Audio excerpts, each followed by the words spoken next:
Imagine uncovering a tyrannosaur roughly 5.5 meters long, with a narrow skull, long legs, and a body weighing around 700 kilograms. It looks exactly like the kind of animal many paleontologists once called a teenage Tyrannosaurus rex. Then you examine its bones and discover that it was around 20 years old and already approaching the end of its growth. That is the contradiction that transformed the Nanotyrannus debate in 2025. If this animal was a young T-Rex, it still had to turn into a predator many times heavier. But its skeleton suggests that growth had nearly finished. So was Nanotyrannus really a separate small tyrannosaur living beside T-Rex? Or had scientists simply misunderstood how dramatically the Tyrant King changed as it grew? For decades, the second explanation seemed stronger. The mystery began with a small tyrannosaur skull discovered in Montana in 1942. Charles Gilmore described it in 1946 as Gorgosaurus lancensis. In 1988, Robert Bacher, Michael Williams, and Philip Curry placed it in a new genus, Nanotyrannus. The name means something close to tiny tyrant. The skull was much smaller and more lightly built than that of an adult T-Rex. It had a long, shallow snout, relatively large openings around the eye, and more slender teeth. To supporters of Nanotyrannus, these differences marked a distinct predator. But there was a major problem.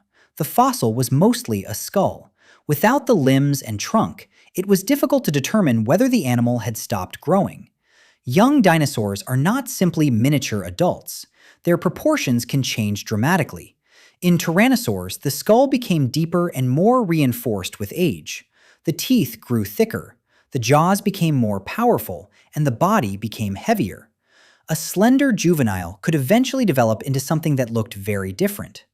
That made the juvenile T-Rex hypothesis biologically reasonable. It also offered a simple explanation for why Hell Creek rocks contained gigantic, heavy-built tyrannosaurs and smaller, narrow-snouted ones. Perhaps they were not two predators at all. Perhaps they were different ages of the same predator. Fossils such as Jane strengthened that interpretation. Jane is a partial skeleton discovered in Montana in 2001.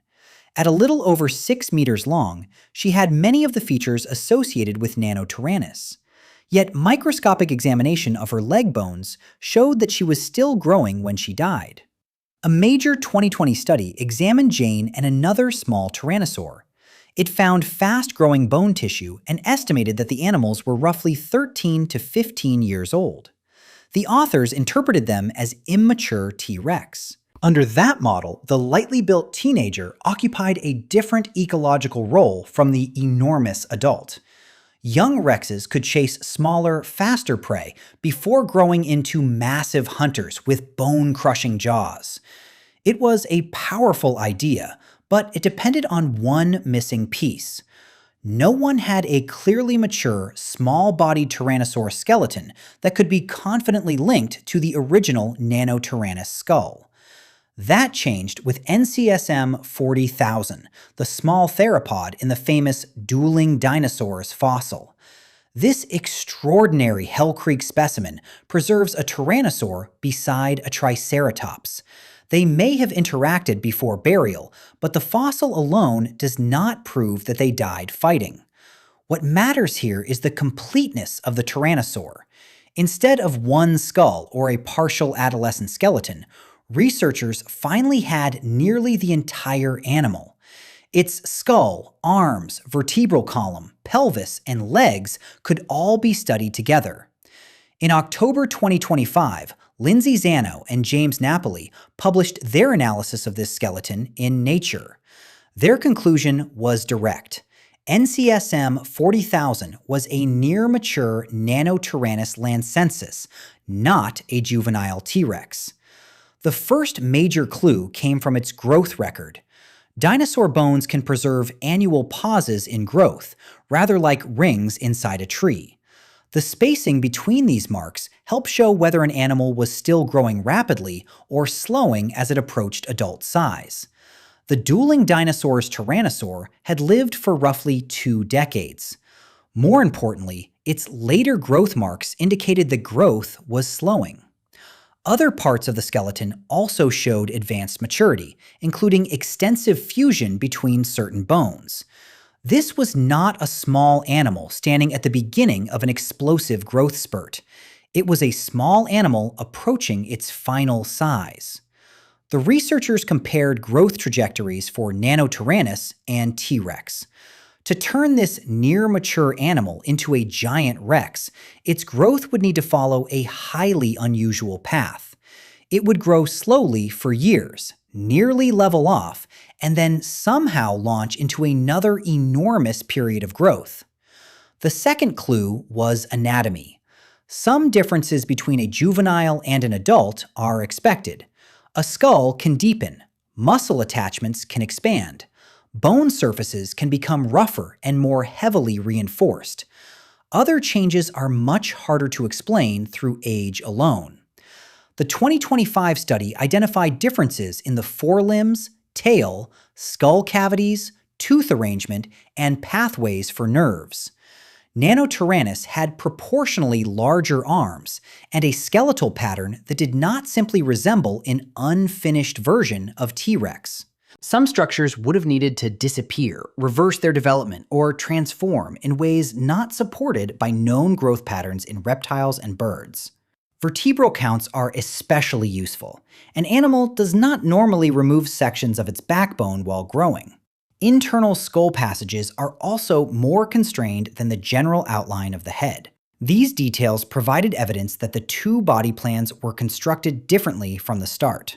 When Zano and Napoli placed these features into an evolutionary analysis, Nanotyrannus did not fall inside T-Rex as a growth stage. Their analysis recovered it as a more distant branch of the Tyrannosaur family tree, outside the group containing the most derived tyrannosaurids. Then, a second line of evidence arrived from the original fossil itself. The 1942 skull, catalogued as CMNH7541, still had a small throat bone called a ceratobranchial, part of the hyoid apparatus that supported tissues around the tongue and throat. Researchers tested whether this overlooked bone could preserve a reliable growth record. They first compared hyoids and other bones from living reptiles, birds, and several dinosaurs. When they cut a thin section from the Nanotyrannus hyoid, they found closely packed outer growth marks and an external fundamental system. That is, a layer of bone associated with growth slowing almost to a stop. The result was published online in Science in December 2025. It provided direct evidence that the individual defining Nanotyrannus lancensis was itself mature, or extremely close to maturity. This was crucial. Even if the dueling dinosaur skeleton was a distinct small tyrannosaur, researchers still needed to connect it securely to the name Nanotyrannus. The shared anatomy linked the skeleton to the Cleveland skull, while the throat bone showed that the original name-bearing individual was not simply a rapidly growing baby. This does not mean every part of the debate vanished overnight. Zano and Napoli also proposed that Jane belongs to a second species, Nanotyrannus lithaeus. That conclusion is more open to reassessment. Jane really was immature, and separating closely related species becomes harder when only young individuals are available. Some paleontologists who accepted the distinct identity of the dueling dinosaurs animal remained cautious about Jane, and about exactly where Nanotyrannus belongs on the family tree. Even the genus boundary may be discussed.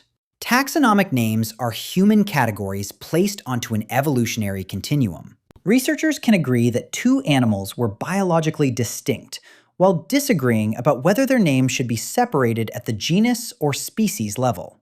The most important shift was therefore not that every argument ended, it was that the central question changed. Before 2025, Nanotyrannus supporters had to explain why every reasonably complete small specimen appeared immature.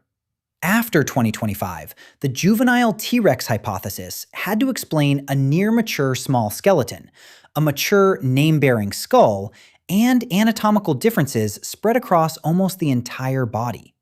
The consequences extend far beyond one dinosaur name. If fossils assigned to Nanotyrannus are removed from the T-Rex growth series, Scientists must rebuild the early life history of T. rex using specimens that can be securely identified. Some classic reconstructions of teenage rexes, their growth rates, and their ecological role were partly based on animals that may not have been T. rex at all. A 2026 analysis of Tyrannosaur bone histology added another complication. It found that T. rex may have grown more gradually and for longer than earlier models suggested, while two immature specimens did not fit comfortably with the main growth series. That does not automatically identify those fossils as Nanotyrannus, but it shows why the sample can no longer be treated as one simple ladder from small hunter to giant adult. Hell Creek itself also becomes a different ecosystem. Instead of one tyrannosaur species dominating multiple predator niches as it aged, there may have been at least two distinct tyrannosaur lineages. Adult Nanotyrannus was smaller and more lightly built than adult T. rex. It probably targeted a different range of prey, although its exact hunting behavior remains an inference rather than direct evidence. The real lesson of 2025 is not that paleontologists suddenly discovered a tiny T. rex lookalike. The fossils had been known for decades. What changed was the ability to separate age from identity. A young animal can look different because it is young. A different species can also look young because it evolved a smaller, more slender body. Without evidence of maturity, those possibilities can imitate each other almost perfectly. Nanotyrannus spent years hidden inside the proposed childhood of another dinosaur. Then, one nearly complete skeleton and one overlooked throat bone revealed a different picture. The small tyrant was not waiting to become the king. It had already become itself.